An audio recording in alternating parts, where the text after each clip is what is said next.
Attention Outlook।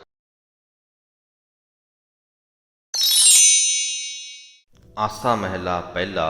ਗ੍ਰਹਿ ਬਨ ਸੰਸਰ ਸਹਿਜ ਸੁਭਾਈ, ਦੁਰਮਤ ਗਤ ਭਈ ਕੀਰਤ ਠਾਈ। ਸੱਚ ਪੌੜੀ ਸਾਚੋ ਮੁਖ ਨਾਉ, ਸਤਿਗੁਰ ਸੇਵ ਪਾਏ ਨਿਜ ਥਾਉ। ਮਨ ਚੂਰੇ ਖਟ ਦਰਸ਼ਨ ਜਾਣ, ਸਰਬ ਜੋਤ ਪੂਰਨ ਭਗਵਾਨ ਰਹਾਉ। ਇੱਥੇ ਰਹਾਉ ਵਾਲੀਆਂ ਪੰਕਤੀਆਂ ਦੇ ਅਰਥ ਆਪਾਂ ਪਹਿਲਾਂ ਕਰਦੇ ਹਾਂ। ਮਨ ਚੂਰੇ ਤੋਂ ਭਾਵ ਮਨ ਨੂੰ ਚੁਰਾਉਣਾ। ਕਿਹੜੇ ਪਾਸਿਓਂ? ਮੰਦੇ ਸੰਸਕਾਰਾਂ ਵਾਲੇ ਪਾਸਿਓਂ। ਜੋ ਮਨੁੱਖ ਆਪਣੇ ਮਨ ਨੂੰ ਚੂਰ ਲੈਂਦਾ ਹੈ, ਜਾਣੀ ਮੰਦੇ ਸੰਸਕਾਰਾਂ ਵਾਲੇ ਪਾਸਿਓਂ ਹਟਾ ਲੈਂਦਾ ਹੈ, ਵਸ ਵਿੱਚ ਕਰ ਲੈਂਦਾ ਹੈ ਆਪਣੇ ਮਨ ਨੂੰ। ਖਟ ਦਰਸ਼ਨ ਜਾਣ, ਉਹਨੂੰ 6 ਸ਼ਾਸਤਰਾਂ ਦਾ ਗਿਆਤਾ ਜਾਣ। ਸਮਝ ਲਓ ਕਿ 6 ਸ਼ਾਸਤਰਾਂ ਦਾ ਗਿਆਨ ਉਹਨੇ ਹਾਸਲ ਕਰ ਲਿਆ ਸਿਰਫ ਮਨ ਨੂੰ ਵਸ ਵਿੱਚ ਕਰਨ ਦੇ ਨਾਲ। ਸਰਬ ਜੋਤ ਪੂਰਨ ਭਗਵਾਨ, ਉਸ ਨੂੰ ਅਕਾਲ ਪੁਰਖ ਦੀ ਜੋਤ ਸਭ ਜੀਵਾਂ ਦੇ ਵਿੱਚ ਵਿਆਪਕ ਦਿਸਦੀ ਹੈ। ਗ੍ਰਹਿ ਬਨ ਸੰਸਰ। ਗ੍ਰਹਿ ਤੋਂ ਭਾਵ ਘਰ, ਬਨ ਤੋਂ ਭਾਵ ਜੰਗਲ, ਤੇ ਸੰਸਰ ਤੋਂ ਭਾਵ ਇੱਕ ਸਮਾਨ। ਉਹਨੂੰ ਘਰ ਤੇ ਜੰਗਲ ਦੋਵੇਂ ਇੱਕ ਸਮਾਨ ਲੱਗਣ ਲੱਗਦੇ ਹਨ। ਘਰ ਇੱਕ ਉਹ ਜਗ੍ਹਾ ਹੁੰਦੀ ਹੈ ਜਿੱਥੇ ਆ ਕੇ ਸਾਨੂੰ ਸਕੂਨ ਮਿਲਦਾ ਹੈ। ਕੁਝ ਚਿਰ ਘਰ ਤੋਂ ਬਾਹਰ ਰਹੀਏ ਤੇ ਘਰ ਦੇ ਵਿੱਚ ਆ ਕੇ ਸਕੂਨ ਮਿਲਦਾ ਹੈ। ਤੇ ਜੰਗਲ ਉਹ ਜਗ੍ਹਾ ਹੈ ਜਿੱਥੇ ਚਲੇ ਜਾਈਏ ਤੇ ਸਾਨੂੰ ਡਰ ਲੱਗਦਾ ਹੈ। ਸੋ ਜੀਵਨ ਦੇ ਜੋ ਆਨੰਦਮਈ ਪਲ ਹਨ, ਸੁਖਦਾਈ ਪਲ ਹਨ, ਉਹ ਘਰ ਹੈ। ਜੋ ਔਕੜਾਂ ਵਾਲਾ ਸਮਾਂ ਹੈ, ਉਹ ਜੰਗਲ ਹੈ। ਜੇ ਅਸੀਂ ਆਪਣੇ ਮਨ ਨੂੰ ਵਸ ਵਿੱਚ ਕਰਕੇ ਸਭਨਾਂ ਦੇ ਵਿੱਚ ਉਸ ਇੱਕ ਅਕਾਲ ਪੁਰਖ ਦੀ ਜੋਤ ਨੂੰ ਵੇਖ ਲਈਏ ਤੇ ਸਾਡੇ ਲਈ ਘਰ ਤੇ ਜੰਗਲ ਜਾਣੀ ਕਿ ਜੀਵਨ ਦਾ ਚੰਗਾ ਸੌਖਾ ਸਮਾਂ ਤੇ ਔਕੜਾਂ ਵਾਲਾ ਸਮਾਂ ਸਮਸਰ ਹੋ ਜਾਂਦੇ ਨੇ, ਇੱਕ ਸਮਾਨ ਹੋ ਜਾਂਦੇ ਨੇ। ਸਹਿਜ ਸੁਭਾਏ, ਅਸੀਂ ਆਤਮਿਕ ਅਡੋਲਤਾ ਦੇ ਵਿੱਚ ਟਿਕ ਜਾਂਦੇ ਹਾਂ। ਦੁਰਮਤ ਗਤ ਭਈ, ਸਾਡੀ ਭੈੜੀ ਮਤ ਜੋ ਹੈ ਉਹ ਦੂਰ ਹੋ ਜਾਂਦੀ ਹੈ। ਕੀਰਤ ਠਾਈ, ਕੀਰਤ ਤੋਂ ਭਾਵ ਸਿਫਤ ਸਲਾਹ, ਠਾਈ ਤੋਂ ਭਾਵ ਥਾਂ ਤੇ। ਸਾਡੀ ਭੈੜੀ ਮਤ ਦੂਰ ਹੋ ਜਾਂਦੀ ਹੈ, ਉਹਦੀ ਥਾਂ ਤੇ ਪ੍ਰਭੂ ਦੀ ਸਿਫਤ ਸਲਾਹ ਸਾਡੇ ਹਿਰਦੇ ਦੇ ਵਿੱਚ ਆ ਕੇ ਵਸ ਜਾਂਦੀ ਹੈ। ਸੱਚ ਪੌੜੀ ਸਾਚੋ ਮੁਖ ਨਾਉ। ਜਿਹਨੇ ਆਪਣੇ ਮਨ ਨੂੰ ਵਸ ਵਿੱਚ ਕਰ ਲਿਆ, ਉਹਦੇ ਮੁਖ ਤੇ ਸਦਾ ਹੀ ਉਸ ਸਦਾ ਥਿਰ ਰਹਿਣ ਵਾਲੇ ਪ੍ਰਭੂ ਦਾ ਨਾਮ ਰਹਿੰਦਾ ਹੈ। ਸਿਮਰਨ ਦੀ ਸੱਚੀ ਪੌੜੀ ਦੇ ਰਾਹੀਂ ਸਤਿਗੁਰ ਸੇਵ, ਸਤਿਗੁਰੂ ਦੀ ਦੱਸੀ ਹੋਈ ਸੇਵਾ ਕਰਕੇ, ਸਤਿਗੁਰੂ ਦੇ ਦੱਸੇ ਹੋਏ ਰਸਤੇ ਤੇ ਚੱਲ ਕੇ ਪਾਏ ਨਿਜ ਥਾਉ।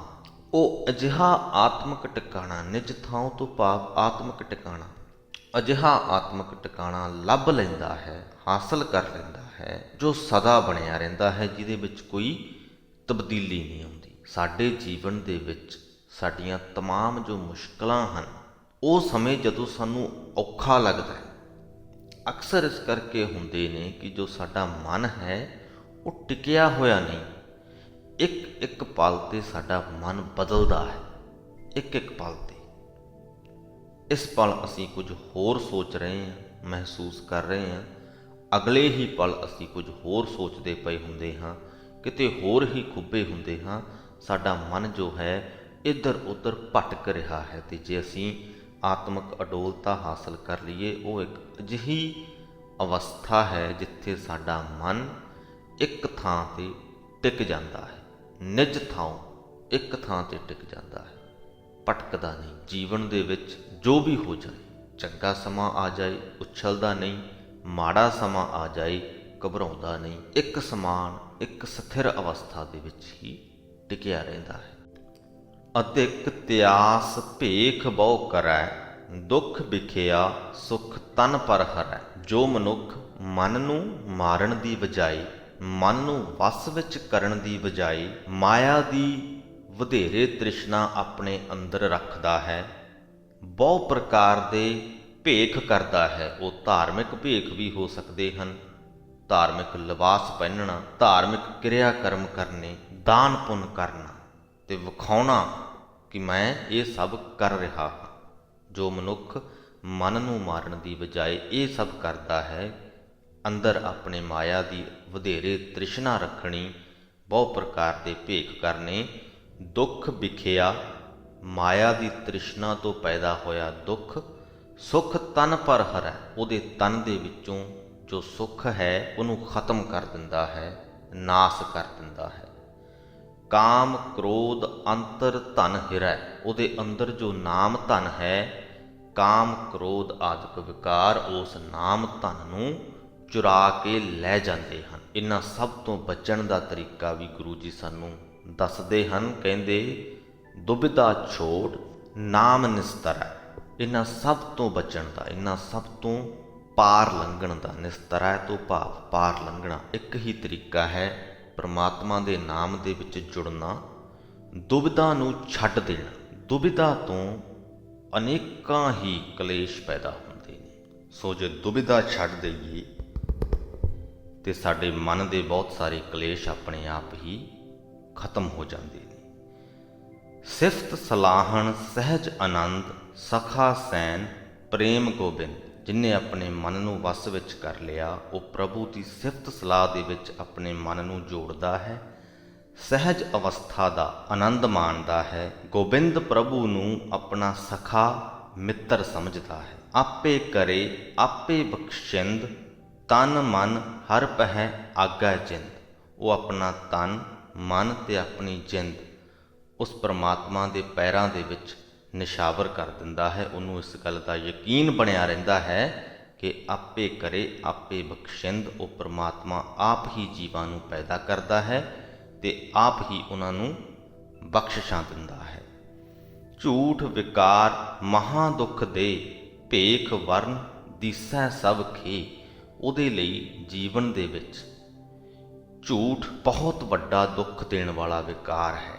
ਧਾਰਮਿਕ ਭੇਖ ਰਚਨੇ, ਵਰਨ ਆਸ਼ਰਮਾਂ ਦਾ ਮਾਣ ਉਹਦੇ ਲਈ ਸਭ ਖੇ ਹੈ, ਮਿੱਟੀ ਹੈ। ਕਿਉਂਕਿ ਉਹਨੂੰ ਇਸ ਗੱਲ ਦਾ ਯਕੀਨ ਬਣਿਆ ਰਹਿੰਦਾ ਹੈ, ਜੋ ਉਪਜੈ ਸੋ ਆਵੈ ਜਾਏ, ਨਾਨਕ ਅਸਥਿਰ ਨਾਮ ਰਚਾਏ। ਕਿ ਜੋ ਵੀ ਪੈਦਾ ਹੁੰਦਾ ਹੈ ਉਹ ਨਾਸ ਵੀ ਹੁੰਦਾ ਹੈ। ਸਿਰਫ ਇੱਕ ਪਰਮਾਤਮਾ ਦਾ ਨਾਮ ਹੈ ਜੋ ਸਦਾ ਸਥਿਰ ਰਹਿਣ ਵਾਲਾ ਹੈ।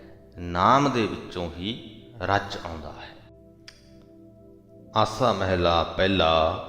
ਏਕੋ ਸਰਵਰ ਕਮਲ ਅਨੂਪ, ਸਦਾ ਵਿਗਾਸੈ ਪਰਮਲ ਰੂਪ। ਉਜਲ ਮੋਤੀ ਚੂਕੈ ਹੰਸ, ਸਰਬ ਕਲਾ ਜਗਦੀਸ਼ੈ ਅੰਸ਼। ਜੋ ਦੀਸੈ ਸੋ ਉਪਜੈ ਬਿਨਸੈ, ਬਿਨ ਜਲ ਸਰਬਰ ਕਮਲ ਨਾ ਦੀਸੈ ਰਹਾਉ। ਇੱਥੇ ਵੀ ਰਹਾਉ ਵਾਲੀਆਂ ਪੰਕਤੀਆਂ ਦੇ ਅਰਥ ਆਪਾਂ ਪਹਿਲਾਂ ਕਰਦੇ ਹਾਂ। ਜੋ ਦੀਸੈ ਸੋ ਉਪਜੈ ਬਿਨਸੈ। ਜੋ ਕੁਝ ਦਿਸ ਰਿਹਾ ਹੈ, ਇਹ ਜੋ ਦਿਸਦਾ ਜਗਤ ਹੈ, ਇਹ ਪੈਦਾ ਹੁੰਦਾ ਹੈ ਤੇ ਨਾਸ ਹੋ ਜਾਂਦਾ ਹੈ। ਬਿਨ ਜਲ ਸਰਵਰ ਕਮਲ ਨਾ ਦੀਸੈ। ਪਰ ਜਦ ਤੱਕ ਇਸ ਸੰਸਾਰ ਦੀ ਹੋਂਦ ਹੈ, ਕਮਲ ਦੇ ਫੁੱਲ ਦੀ ਉਦਾਹਰਣ ਲੈ ਕੇ ਗੁਰੂ ਜੀ ਨੇ ਸਮਝਾਉਣ ਦੀ ਕੋਸ਼ਿਸ਼ ਕੀਤੀ ਹੈ। ਕਮਲ ਦਾ ਫੁੱਲ ਵੀ ਦਿਸਦੇ ਹੋਏ ਜਗਤ ਦਾ ਹਿੱਸਾ ਹੈ। ਉਹ ਵੀ ਪੈਦਾ ਹੁੰਦਾ ਹੈ ਤੇ ਖਤਮ ਹੁੰਦਾ ਹੈ। ਪਰ ਵਿੱਚ ਵਿਚਾਲੇ ਜਿੰਨਾ ਚਿਰ ਉਹਦੀ ਹੋਂਦ ਹੈ ਉਨਾ ਚਿਰ ਉਹ ਖਿੜਿਆ ਰਹਿੰਦਾ ਹੈ। ਪਰ ਉਹਦਾ ਜੋ ਖਿੜਾਓ ਹੈ ਉਹ ਸਰੋਵਰ ਦੇ ਵਿੱਚ ਜਲ ਤੋਂ ਬਿਨਾਂ ਨਹੀਂ ਹੈ। ਬਿਨ ਜਲ ਸਰਵਰ ਕਮਲ ਨਾ ਦੀਸੈ। ਜੇ ਜਲ ਨਾ ਹੋਵੇ, ਸਰੋਵਰ ਨਾ ਹੋਵੇ ਤੇ ਕਮਲ ਵੀ ਖਿੜਦਾ ਹੋਇਆ ਸਾਨੂੰ ਨਹੀਂ ਦਿਸੇਗਾ। ਉਹਦਾ ਜੋ ਖਿੜਾਓ ਹੈ ਉਹ ਜਲ ਦੇ ਕਰਕੇ ਹੈ। ਇੱਕੋ ਸਰਵਰ ਕਮਲ ਅਨੂਪ। ਸਤਸੰਗ ਜੋ ਹੈ ਉਹ ਇੱਕ ਸਰੋਵਰ ਹੈ। ਸੰਤ ਜਨ ਜੋ ਹਨ ਉਸ ਸਰੋਵਰ ਦੇ ਵਿੱਚ ਖਿੜੇ ਹੋਏ ਕੌਲ ਫੁੱਲ ਹਨ, ਕਮਲ ਦੇ ਫੁੱਲ ਹਨ। ਸਤਸੰਗ ਦੇ ਵਿੱਚ ਜੋ ਨਾਮ ਜਲ ਹੈ, ਸਦਾ ਵਿਗਾਸੈ ਪਰਮਲ ਰੂਪ। ਉਹ ਨਾਮ ਜਲ ਸੰਤ ਜਨਾਂ ਨੂੰ ਸਦਾ ਖਿੜਾਈ ਰੱਖਦਾ ਹੈ, ਉਹਨਾਂ ਨੂੰ ਆਤਮਿਕ ਜੀਵਨ ਦੀ ਸੁਗੰਧੀ ਤੇ ਸੁੰਦਰਤਾ ਦਿੰਦਾ ਹੈ। ਉਜਲ ਮੋਤੀ ਚੂਗੈ ਹੰਸ। ਸੰਤ ਰੂਪ ਹੰਸ ਜੋ ਹਨ ਉਹ ਸਤਸੰਗ ਸਰੋਵਰ ਵਿੱਚ ਰਹਿ ਕੇ ਪ੍ਰਭੂ ਦੀ ਸਿਫਤ ਸਲਾਹ ਦੇ ਸੋਹਣੇ ਮੋਤੀ ਚੁਗ ਕੇ ਖਾਂਦੇ ਹਨ। ਸਰਬ ਕਲਾ ਜਗਦੀਸ਼ੈ ਅੰਸ਼। ਤੇ ਇਸ ਤਰ੍ਹਾਂ ਸਾਰੀਆਂ ਤਾਕਤਾਂ ਦੇ ਮਾਲਕ ਜਗਦੀਸ਼ ਦਾ ਹਿੱਸਾ ਬਣੇ ਰਹਿੰਦੇ ਹਨ। ਉਸ ਪਰਮਾਤਮਾ ਦੇ ਨਾਲ ਇੱਕਮਿਕ ਹੋਏ ਰਹਿੰਦੇ ਹਨ। ਬਿਰਲਾ ਬੂਝੈ ਪਾਵੈ ਭੇਦ ਸ਼ਾਖਾ ਤੀਨ ਕਹੈ ਨਿਤ ਵੇਦ। ਇਹ ਜੋ ਭੇਦ ਹੈ ਇਹਨੂੰ ਕੋਈ ਵਿਰਲਾ ਬੰਦਾ ਹੀ ਸਮਝਦਾ। ਸਤਸੰਗ ਰੂਪ ਸਰੋਵਰ ਦੀ ਇਸ ਗੁਪਤ ਕਦਰ ਨੂੰ ਕੋਈ ਵਿਰਲਾ ਬੰਦਾ ਹੀ ਸਮਝਦਾ ਹੈ। ਆਮ ਤੌਰ 'ਤੇ ਜੋ ਜਗਤ ਹੈ ਉਹ ਤ੍ਰਿਗੁਣੀ ਮਾਇਆ ਦੀਆਂ ਹੀ ਗੱਲਾਂ ਕਰਦਾ ਰਹਿੰਦਾ ਹੈ। ਇੱਥੋਂ ਤੱਕ ਕਿ ਸ਼ਾਖਾ ਤੀਨ ਕਹੈ ਨਿਤ ਵੇਦ, ਵੇਦ ਵੀ ਜੋ ਹਨ ਉਹ ਤ੍ਰਿਗੁਣੀ ਸੰਸਾਰ ਦੀਆਂ ਹੀ ਗੱਲਾਂ ਕਰਦੇ ਹਨ। ਵੇਦਾਂ ਦੇ ਵਿੱਚ ਆਉਣ ਵਾਲੇ ਬਹੁਤ ਸਾਰੇ ਜੋ ਕਰਮਕਾਂਡ ਹਨ ਉਹ ਮਨੁੱਖ ਕਿਸ ਲਈ ਕਰਦਾ ਹੈ? ਆਪਣੇ ਨਿੱਜ ਦੇ ਲਈ ਕਰਦਾ, ਪਰਮਾਤਮਾ ਨੂੰ ਪ੍ਰਸੰਨ ਕਰਨ ਦੇ ਲਈ, ਜਾਂ ਪਰਮਾਤਮਾ ਤੋਂ ਪ੍ਰਸੰਨ ਹੋ ਕੇ ਪਰਮਾਤਮਾ ਦੀਆਂ ਬਖਸ਼ਿਸ਼ਾਂ ਨੂੰ ਦੇਖ ਕੇ ਉਹਦੀ ਸਿਫਤ ਸਲਾਹ ਦੇ ਵਿੱਚ ਕਰਮਕਾਂਡ ਨਹੀਂ ਕੀਤੇ ਜਾਂਦੇ। ਜ਼ਿਆਦਾਤਰ ਕਰਮਕਾਂਡ ਜੋ ਹਨ ਉਹ ਨਿੱਜ ਦੇ ਲਈ ਕੀਤੇ ਜਾਂਦੇ ਹਨ, ਕੁਝ ਨਾ ਕੁਝ ਨਿੱਜੀ ਤੌਰ 'ਤੇ ਹਾਸਲ ਕਰਨ ਦੇ ਲਈ ਕੀਤੇ ਜਾਂਦੇ ਹਨ। ਬੇਸ਼ੱਕ ਉਹ ਮੁਕਤੀ ਹੋਵੇ, ਬੇਸ਼ੱਕ ਉਹ ਇਸ ਜੀਵਨ ਦੇ ਵਿੱਚ ਕੋਈ ਤਰੱਕੀ ਹੋਵੇ, ਉਹਦੇ ਲਈ ਕੀਤੇ ਜਾਂਦੇ ਹਨ। ਸੋ ਵੇਦ ਵੀ ਜੋ ਹਨ ਇਸ ਤ੍ਰਿਗੁਣੀ ਸੰਸਾਰ ਦੀਆਂ ਹੀ ਗੱਲਾਂ ਕਰਦੇ ਹਨ। ਨਾਦ ਬਿੰਦ ਕੀ ਸੁਰਤ ਸਮਾਏ ਸਤਿਗੁਰ ਸੇਵ ਪਰਮ ਪਦ ਪਾਏ। ਨਾਦ ਬਿੰਦ ਕੀ ਸੁਰਤ ਤੋਂ ਭਾਵ ਸ਼ਬਦ ਨੂੰ ਜਾਣਨ ਵਾਲੀ ਸੁਰਤ ਵਿੱਚ, ਸਤਸੰਗ ਵਿੱਚ ਰਹਿ ਕੇ ਜਿਸ ਮਨੁੱਖ ਦੀ ਸੁਰਤ ਪਰਮਾਤਮਾ ਦੀ ਸਿਫਤ ਸਲਾਹ ਦੀ ਬਾਣੀ ਦੀ ਸੂਝ ਵਿੱਚ ਲੀਨ ਰਹਿੰਦੀ ਹੈ, ਉਹ ਆਪਣੇ ਗੁਰੂ ਦੇ ਦੱਸੇ ਰਾਹ 'ਤੇ ਤੁਰ ਕੇ ਉੱਚੀ ਤੋਂ ਉੱਚੀ ਆਤਮਿਕ ਅਵਸਥਾ ਹਾਸਲ ਕਰ ਲੈਂਦਾ ਹੈ। ਸਤਿਗੁਰ ਸੇਵ ਪਰਮ ਪਦ ਪਾਏ। ਮੁਕਤੋ ਰਾਤੋ ਰੰਗ ਰਵੰਤੋ, ਰਵੰਤੋ ਤੋਂ ਭਾਵ ਸਿਮਰਦਾ ਹੈ। ਉਹ ਜੋ ਮਨੁੱਖ ਹੈ ਉਹ ਮਾਇਆ ਦੀ ਪਕੜ ਤੋਂ ਮੁਕਤ ਹੋ ਜਾਂਦਾ ਹੈ। ਪਰਮਾਤਮਾ ਦੇ ਪ੍ਰੇਮ ਰੰਗ ਵਿੱਚ ਰੰਗਿਆ ਰਹਿ ਕੇ ਉਸ ਪਰਮਾਤਮਾ ਦਾ ਸਿਮਰਨ ਕਰਦਾ ਹੈ। ਰਾਜਨ ਰਾਜ ਸਦਾ ਵਿਕਸੰਤੋ, ਵਿਕਸੰਤੋ ਤੋਂ ਭਾਵ ਖਿੜਿਆ ਰਹਿੰਦਾ ਹੈ। ਰਾਜਿਆਂ ਦੇ ਰਾਜੇ ਉਸ ਪਰਮਾਤਮਾ ਨੂੰ ਸਿਮਰ ਕੇ ਉਹ ਸਦਾ ਖਿੜਿਆ ਰਹਿੰਦਾ ਹੈ ਜੋ ਮਨੁੱਖ ਸਤਸੰਗ ਦੇ ਵਿੱਚ ਜੁੜਦਾ ਹੈ। ਪਰ ਇੱਥੇ ਕਿਸੇ ਦਾ ਵਸ ਨਹੀਂ ਚੱਲਦਾ। ਗੁਰੂ ਜੀ ਇਹ ਵੀ ਨਾਲ ਦੀ ਨਾਲ ਸਾਨੂੰ ਦੱਸਦੇ ਨੇ, ਕਹਿੰਦੇ ਜਿਸ ਤੂੰ ਰਾਖੈ ਕਿਰਪਾ ਧਾਰ ਬੂੜਤ ਪਾਹਨ ਤਾਰੈ ਤਾਰ। ਜਿਸ ਮਨੁੱਖ ਤੇ ਤੂੰ ਆਪਣੀ ਮਿਹਰ ਕਰਕੇ ਸਤਸੰਗਤ ਬਖਸ਼ਦਾ ਹੈ ਉਹੀ ਮਨੁੱਖ ਸਤਸੰਗ ਦਾ ਹਿੱਸਾ ਬਣਦਾ ਹੈ, ਉਹੀ ਮਾਇਆ ਦੇ ਅਸਰ ਤੋਂ ਬਚਦਾ ਹੈ। ਆਪਣੇ ਨਾਮ ਦੀ ਬੇੜੀ ਦੇ ਵਿੱਚ ਤੂੰ ਬੜੇ ਬੜੇ ਪੱਥਰ ਦਿਲਾਂ ਨੂੰ ਵੀ ਤਾਰ ਦਿੰਦਾ ਹੈ। ਤ੍ਰਿਭਾਵਨ ਮਹਿ ਜੋਤ ਤ੍ਰਿਭਾਵਨ ਮਹਿ ਜਾਣਿਆ। ਜੋ ਮਨੁੱਖ ਸਤਸੰਗ ਵਿੱਚ ਟਿਕਿਆ ਰਹਿ ਕੇ ਤਿੰਨਾਂ ਭਵਨਾਂ ਦੇ ਵਿੱਚ ਪ੍ਰਭੂ ਦੀ ਜੋਤ ਵੇਖ ਲਵੇ, ਉਸਨੇ ਸਾਰੇ ਜਗਤ ਵਿੱਚ ਵਸਦੇ ਪਰਮਾਤਮਾ ਨੂੰ ਪਛਾਣ ਲਿਆ ਹੈ। ਉਲਟ ਭਈ ਘਰ ਘਰ ਮਹਿ ਆਣਿਆ। ਉਹਦਾ ਹਿਰਦਾ ਉਲਟ ਜਾਂਦਾ ਹੈ ਮਾਇਆ ਵਾਲੇ ਪਾਸਿਓਂ, ਮਾਇਆ ਵਾਲੇ ਪਾਸਿਓਂ ਉਹਦੀ ਸੁਰਤ ਹਟ ਜਾਂਦੀ ਹੈ। ਉਸਨੇ ਜੋ ਪਰਮਾਤਮਾ ਦਾ ਨਿਵਾਸ ਥਾਂ ਹੈ ਉਹ ਆਪਣੇ ਹਿਰਦੇ ਵਿੱਚ ਹੀ ਬਣਾ ਲਿਆ ਹੁੰਦਾ ਹੈ। ਅਹਨਿਸ ਭਗਤ ਕਰੇ ਲਿਵ ਲਾਏ ਨਾਨਕ ਤਿਨ ਕੈ ਲਾਗੈ ਪਾਏ। ਉਹ ਮਨੁੱਖ ਫਿਰ ਦਿਨ ਰਾਤ ਸੁਰਤ ਜੋੜ ਕੇ ਪ੍ਰਭੂ ਦੀ ਭਗਤੀ ਕਰਦਾ ਹੈ। ਨਾਨਕ ਅਜਿਹੇ ਵਡਭਾਗੀ ਸੰਤ ਜਨਾਂ ਦੇ ਚਰਨੀ ਲੱਗਦਾ ਹੈ। ਆਸਾ ਮਹਿਲਾ ਪਹਿਲਾ। ਗੁਰਮਤਿ ਸਾਚੀ ਹੁਜਤ ਦੂਰ ਬਹੁਤ ਸਿਆਣਪ ਲਾਗੈ ਧੂਰ। ਲਾਗੀ ਮੈਲ ਮਿਟੈ ਸਚ ਨਾਏ ਗੁਰ ਪ੍ਰਸਾਦ ਰਹੈ ਲਿਵ ਲਾਏ। ਹੈ ਹਜੂਰ ਹਾਜ਼ਰ ਅਰਦਾਸ ਦੁੱਖ ਸੁਖ ਸਾਚ ਕਰਤੇ ਪ੍ਰਭ ਪਾਸ ਰਹਾਓ। ਇਹ ਭਾਈ ਪ੍ਰਮਾਤਮਾ ਹਰ ਵੇਲੇ ਸਾਡੇ ਅੰਗ ਸੰਗ ਹੈ ਹਜੂਰ। ਹਾਜ਼ਰ ਅਰਦਾਸ, ਹਾਜ਼ਰ ਹੋ ਕੇ ਇੱਕ ਮਨ ਹੋ ਕੇ ਉਸ ਦੇ ਅੱਗੇ ਅਰਦਾਸ ਕਰੋ। ਦੁੱਖ ਸੁਖ ਸਾਚ ਕਰਤੇ ਪ੍ਰਭ ਪਾਸ। ਇਹ ਯਕੀਨ ਜਾਣੋ ਕਿ ਹਰੇਕ ਜੀਵ ਦਾ ਦੁੱਖ ਸੁੱਖ ਉਸ ਕਰਤਾਰ ਪ੍ਰਭੂ ਦੇ ਕੋਲ ਹੈ। ਉਹ ਪ੍ਰਮਾਤਮਾ ਹਰ ਜੀਵ ਦਾ ਦੁੱਖ ਤੇ ਸੁੱਖ ਜਾਣਦਾ ਹੈ। ਗੁਰਮਤਿ ਸਾਚੀ ਹੁਜਤ ਦੂਰ। ਜੋ ਮਨੁੱਖ ਗੁਰੂ ਦੀ ਇਸ ਮੱਤ ਨੂੰ ਦ੍ਰਿੜ ਕਰਕੇ ਧਾਰਦਾ ਹੈ, ਜੋ ਮੱਤ ਆਪਾਂ ਰਹਾਉ ਵਾਲੀਆਂ ਪੰਕਤੀਆਂ ਦੇ ਵਿੱਚ ਪੜ੍ਹੀ ਹੈ, ਉਸ ਮੱਤ ਨੂੰ ਜੋ ਮਨੁੱਖ ਦ੍ਰਿੜ ਕਰਕੇ ਆਪਣੇ ਹਿਰਦੇ ਵਿੱਚ ਧਾਰ ਲੈਂਦਾ ਹੈ, ਉਹਦੇ ਅੰਦਰੋਂ ਹੁਜਤ ਯਾਨੀ ਅਸ਼ਰਦਾ, ਫਾਲਤੂ ਦੀ ਦਲੀਲਬਾਜ਼ੀ ਦੂਰ ਹੋ ਜਾਂਦੀ ਹੈ। ਬਹੁਤ ਸਿਆਣਪ ਲਾਗੈ ਧੂਰ। ਜੋ ਬਹੁਤ ਸਾਰੀਆਂ ਚਤੁਰਾਈਆਂ ਮਨੁੱਖ ਕਰਦਾ ਹੈ ਉਹਨਾਂ ਦੇ ਨਾਲ ਮਨ ਨੂੰ ਵਿਕਾਰਾਂ ਦੀ ਮੈਲ ਲੱਗਦੀ ਹੈ। ਲਾਗੀ ਮੈਲ ਮਿਟੈ ਸੱਚ ਨਾਏ। ਤੇ ਇਹ ਜੋ ਵਿਕਾਰਾਂ ਦੀ ਮੈਲ ਹੈ ਇਹ ਪ੍ਰਮਾਤਮਾ ਦੇ ਨਾਮ ਦੇ ਨਾਲ ਹੀ ਮਿਟਦੀ ਹੈ। ਗੁਰ ਪ੍ਰਸਾਦ ਰਹਿ ਲਿਵ ਲਾਏ। ਤੇ ਗੁਰੂ ਦੀ ਕਿਰਪਾ ਦੇ ਨਾਲ ਹੀ ਮਨੁੱਖ ਪ੍ਰਮਾਤਮਾ ਦੇ ਚਰਨਾਂ ਦੇ ਵਿੱਚ ਆਪਣੀ ਸੁਰਤ ਨੂੰ ਟਿਕਾਉਂਦਾ ਹੈ। ਗੁਰੂ ਦੀ ਕਿਰਪਾ ਦੇ ਨਾਲ ਹੀ ਸਾਨੂੰ ਨਾਮ ਹਾਸਲ ਹੁੰਦਾ ਹੈ।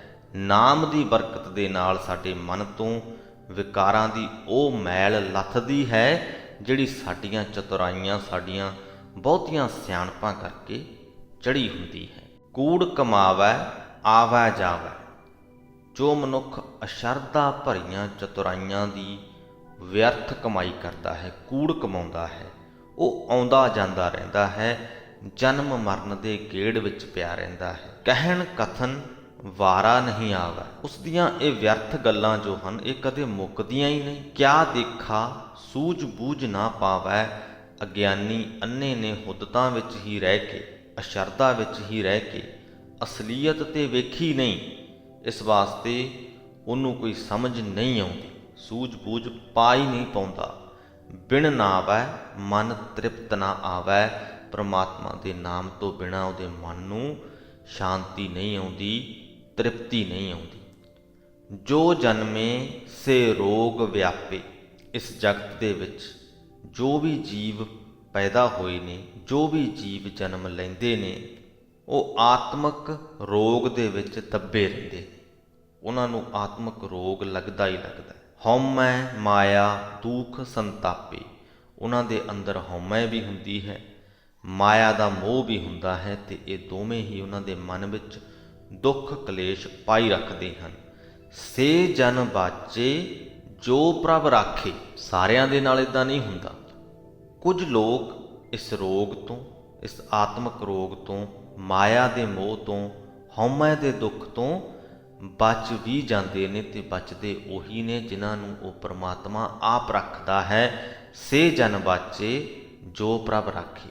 ਸਤਿਗੁਰ ਸੇਵ ਅੰਮ੍ਰਿਤ ਰਸ ਚਾਕੇ। ਤੇ ਉਹ ਮਨੁੱਖ ਜੋ ਹਨ ਸਤਿਗੁਰੂ ਦੀ ਦੱਸੀ ਹੋਈ ਸੇਵਾ ਕਰਕੇ, ਸਤਿਗੁਰੂ ਦੇ ਦੱਸੇ ਹੋਏ ਰਸਤੇ ਤੇ ਤੁਰ ਕੇ ਅੰਮ੍ਰਿਤ ਰੂਪ ਪ੍ਰਮਾਤਮਾ ਦੇ ਨਾਮ ਰਸ ਨੂੰ ਚਖਦੇ ਹਨ। ਚਲਤੋ ਮਨ ਰਾਖੈ ਅੰਮ੍ਰਿਤ ਚਾਖੈ। ਜੋ ਮਨੁੱਖ ਪ੍ਰਮਾਤਮਾ ਦਾ ਸਦਾ ਥਿਰ ਰਹਿਣ ਵਾਲਾ ਨਾਮ ਰਸ ਚਖਦਾ ਹੈ ਤੇ ਚੰਚਲ ਮਨ ਨੂੰ ਕਾਬੂ ਦੇ ਵਿੱਚ ਰੱਖਦਾ ਹੈ, ਸਤਿਗੁਰ ਸੇਵ ਅੰਮ੍ਰਿਤ ਸ਼ਬਦ ਭਾਖੈ। ਮਨੁੱਖ ਜਿਹੜਾ ਗੁਰੂ ਦੀ ਦੱਸੀ ਹੋਈ ਸਿੱਖਿਆ ਤੇ ਤੁਰ ਕੇ ਅਟਲ ਆਤਮਿਕ ਜੀਵਨ ਦੇਣ ਵਾਲੀ ਸਿਫਤ ਸਲਾਹ ਦੀ ਬਾਣੀ ਉਚਾਰਦਾ ਹੈ, ਸਾਚਾ ਸ਼ਬਦ ਮੁਕਤ ਗਤ ਪਾਏ, ਨਾਨਕ ਵਿੱਚੋਂ ਆਪ ਕਵਾਏ। ਉਹ ਮਨੁੱਖ ਇਸ ਸੱਚੀ ਬਾਣੀ ਦੇ ਰਾਹੀਂ ਵਿਕਾਰਾਂ ਤੋਂ ਖਲਾਸੀ ਹਾਸਲ ਕਰ ਲੈਂਦਾ ਹੈ, ਮੁਕਤੀ ਪਾ ਲੈਂਦਾ ਹੈ, ਉੱਚੀ ਆਤਮਿਕ ਅਵਸਥਾ ਪ੍ਰਾਪਤ ਕਰ ਲੈਂਦਾ ਹੈ। ਇਹ ਨਾਨਕ ਉਹ ਆਪਣੇ ਅੰਦਰੋਂ ਆਪਣੀ ਸਿਆਣਪ ਦਾ ਹੰਕਾਰ ਦੂਰ ਕਰ ਲੈਂਦਾ ਹੈ। ਆਸਾ ਮਹਿਲਾ ਪਹਿਲਾ। ਜੋ ਤਿਨ ਕੀਆ ਸੋ ਸੱਚ ਥੀਆ, ਅੰਮ੍ਰਿਤ ਨਾਮ ਸਤਿਗੁਰ ਦੀਆ। ਹਿਰਦੈ ਨਾਮ ਨਾਹੀ ਮਨ ਭੰਗ, ਅਨ ਦਿਨ ਨਾਲ ਪਿਆਰੇ ਸੰਗ। ਜੋ ਤਿਨ ਕੀਆ ਸੋ ਸੱਚ ਥੀਆ। ਜਿਸ ਜੀਵ ਨੂੰ ਉਸ ਪਰਮਾਤਮਾ ਨੇ ਆਪਣਾ ਬਣਾ ਲਿਆ, ਉਹ ਉਸ ਸਦਾ ਥਿਰ ਪ੍ਰਭੂ ਦਾ ਹੀ ਰੂਪ ਬਣ ਗਿਆ। ਸੋ ਸੱਚ ਥੀਆ। ਅੰਮ੍ਰਿਤ ਨਾਮ ਸਤਿਗੁਰ ਦੀਆ। ਉਸ ਨੂੰ ਸਤਿਗੁਰੂ ਨੇ ਅਟਲ ਆਤਮਿਕ ਜੀਵਨ ਦੇਣ ਵਾਲਾ ਹਰੀ ਨਾਮ ਦੇ ਦਿੱਤਾ। ਹਿਰਦੈ ਨਾਮ ਨਾਹੀ ਮਨ ਭੰਗ। ਜਦੋਂ ਹਿਰਦੇ ਦੇ ਵਿੱਚ ਪ੍ਰਮਾਤਮਾ ਦਾ ਨਾਮ ਵਸਿਆ ਹੋਵੇ ਤੇ ਸਾਡਾ ਮਨ ਕਦੇ ਵੀ ਪ੍ਰਮਾਤਮਾ ਦੇ ਚਰਨਾਂ ਦੇ ਨਾਲੋਂ ਵਿਛੜਦਾ ਨਹੀਂ, ਸਾਡਾ ਮਨ ਭੰਗ ਨਹੀਂ ਹੁੰਦਾ ਪ੍ਰਭੂ ਦੇ ਪਿਆਰ ਤੋਂ। ਅਨ ਦਿਨ ਨਾਲ ਪਿਆਰੇ ਸੰਗ। ਹਰ ਰੋਜ਼ ਹਰ ਵੇਲੇ ਪਿਆਰੇ ਪ੍ਰਭੂ ਦੇ ਨਾਲ ਸਾਡਾ ਸਾਥ ਬਣਿਆ ਰਹਿੰਦਾ ਹੈ। ਹਰ ਜੀਓ ਰਾਖੋ ਆਪਣੀ ਸ਼ਰਨਾਈ। ਹੇ ਪ੍ਰਭੂ ਜੀ, ਜਿਸ ਮਨੁੱਖ ਨੂੰ ਤੂੰ ਆਪਣੀ ਸ਼ਰਨ ਵਿੱਚ ਰੱਖਦਾ ਹੈ, ਗੁਰ ਪ੍ਰਸਾਦੀ ਹਰ ਰਸ ਪਾਇਆ, ਨਾਮ ਪਦਾਰਥ ਨੌ ਨਿਧ ਪਾਈ ਰਹਾਓ। ਗੁਰੂ ਦੀ ਕਿਰਪਾ ਦੇ ਨਾਲ ਉਹ ਤੇਰੇ ਨਾਮ ਦਾ ਸਵਾਦ ਚੱਖ ਲੈਂਦਾ ਹੈ, ਉਸ ਨੂੰ ਤੇਰਾ ਉੱਤਮ ਨਾਮ ਮਿਲ ਜਾਂਦਾ ਹੈ ਜੋ ਕਿ 9 ਖਜ਼ਾਨਿਆਂ ਦੇ ਬਰਾਬਰ ਹੈ। ਕਰਮ ਧਰਮ ਸੱਚ ਸਾਚਾ ਨਾਉ, ਤਾਕੈ ਸਦ ਬਲਿਹਾਰੈ ਜਾਉ। ਗੁਰੂ ਜੀ ਕਹਿੰਦੇ ਮੈਂ ਉਸ ਮਨੁੱਖ ਤੋਂ ਸਦਕੇ ਜਾਂਦਾ ਹਾਂ ਜੋ ਪ੍ਰਭੂ ਦੇ ਸਦਾ ਥਿਰ ਨਾਮ ਨੂੰ ਹੀ ਸਭ ਤੋਂ ਸ੍ਰੇਸ਼ਟ ਕਰਮ ਤੇ ਧਾਰਮਿਕ ਫਰਜ਼ ਸਮਝਦਾ ਹੈ। ਜੋ ਹਰ ਰਾਤੇ ਸੇ ਜਨ ਪ੍ਰਵਾਨ, ਤਿਨ ਕੀ ਸੰਗਤ ਪਰਮ ਨਿਧਾਨ। ਜਿਹੜੇ ਮਨੁੱਖ ਪ੍ਰਭੂ ਦੇ ਪਿਆਰ ਵਿੱਚ ਰੰਗੇ ਰਹਿੰਦੇ ਹਨ, ਉਹੀ ਮਨੁੱਖ ਪ੍ਰਭੂ ਦੀ ਹਜ਼ੂਰੀ ਦੇ ਵਿੱਚ ਕਬੂਲ ਹਨ। ਉਹਨਾਂ ਦੀ ਸੰਗਤ ਕੀਤਿਆਂ ਸਭ ਤੋਂ ਕੀਮਤੀ ਨਾਮ ਖਜ਼ਾਨਾ ਪਰਮ ਨਿਧਾਨ, ਨਾਮ ਖਜ਼ਾਨਾ ਮਿਲਦਾ ਹੈ। ਹਰ ਵਰ ਜਿਨ ਪਾਇਆ ਧਨ ਨਾਰੀ, ਹਰ ਸਿਉ ਰਾਤੀ ਸ਼ਬਦ ਵਿਚਾਰੀ। ਉਹ ਜੀਵ ਇਸਤਰੀ ਭਾਗਾਂ ਵਾਲੀ ਹੈ ਜਿਸ ਨੇ ਪ੍ਰਭੂ ਪਤੀ ਆਪਣੇ ਹਿਰਦੇ ਵਿੱਚ ਹੀ ਲੱਭ ਲਿਆ ਹੈ, ਜੋ ਪ੍ਰਭੂ ਦੇ ਪਿਆਰ ਵਿੱਚ ਰੰਗੀ ਰਹਿੰਦੀ ਹੈ, ਪ੍ਰਭੂ ਦੀ ਸਿਫਤ ਸਲਾਹ ਦੀ ਬਾਣੀ ਨੂੰ ਆਪਣੇ ਮਨ ਵਿੱਚ ਵਿਚਾਰਦੀ ਹੈ। ਆਪ ਤਰੈ ਸੰਗਤ ਕੁਲ ਤਾਰੈ। ਉਹ ਜੀਵ ਇਸਤਰੀ ਆਪ ਵੀ ਸੰਸਾਰ ਸਮੁੰਦਰ ਤੋਂ ਪਾਰ ਲੰਘ ਜਾਂਦੀ ਹੈ ਤੇ ਆਪਣੀ ਸੰਗਤ ਦੇ ਵਿੱਚ ਆਪਣੀ ਕੁਲ ਨੂੰ ਵੀ ਤਾਰ ਲੈਂਦੀ ਹੈ।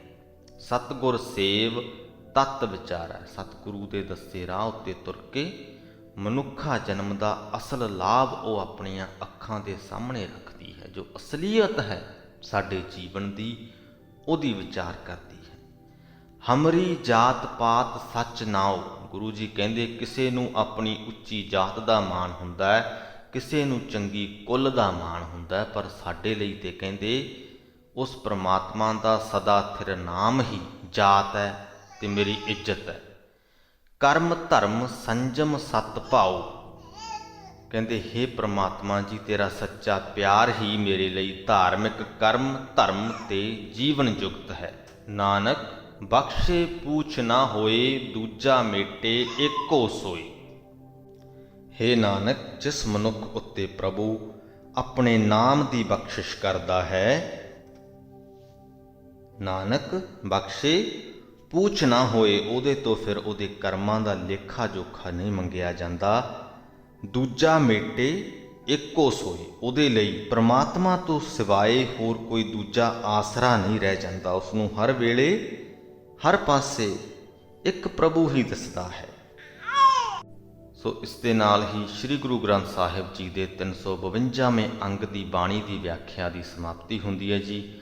ਅੱਜ ਦੀ ਬਾਣੀ ਦੇ ਵਿੱਚ ਅਸੀਂ ਪ੍ਰਮੁੱਖ ਤੌਰ ਤੇ ਪ੍ਰਮਾਤਮਾ ਦੇ ਨਾਮ ਦੀ ਮਹਿਮਾ, ਪ੍ਰਮਾਤਮਾ ਦੀ ਸਿਫਤ ਸਲਾਹ, ਸਤ ਸੰਗਤ ਦੇ ਵਿੱਚ ਜੁੜਨਾ, ਗੁਰੂ ਦੀ ਮੱਤ ਦੇ ਉੱਤੇ ਤੁਰਨਾ, ਇਹਨਾਂ ਸਾਰੇ ਹੀ ਕਾਰਜਾਂ ਦੇ ਜੋ ਫਾਇਦੇ ਹਨ ਸਾਡੇ ਲਈ, ਸਾਡੇ ਮਨ ਦੇ ਲਈ, ਸਾਡੇ ਜੀਵਨ ਰਸਤੇ ਦੇ ਲਈ, ਇਹ ਜਾਣੇ ਕਿਵੇਂ ਅਸੀਂ ਸਤਿਗੁਰੂ ਦੇ ਲੜ ਲੱਗ ਕੇ, ਸਤਿਗੁਰੂ ਦੇ ਦੱਸੇ ਹੋਏ ਰਸਤੇ ਤੇ ਚੱਲ ਕੇ, ਪ੍ਰਮਾਤਮਾ ਦੇ ਨਾਮ ਦੇ ਵਿੱਚ ਜੁੜ ਕੇ ਉਹ ਆਤਮਿਕ ਅਵਸਥਾ ਹਾਸਲ ਕਰ ਸਕਦੇ ਹਾਂ ਜੋ ਸਦਾ ਕਾਇਮ ਰਹਿੰਦੀ ਹੈ, ਜਿਹਦੇ ਵਿੱਚ ਕਦੇ ਵੀ ਕੋਈ ਘਾਟ-ਬਾਧ ਨਹੀਂ ਹੁੰਦੀ।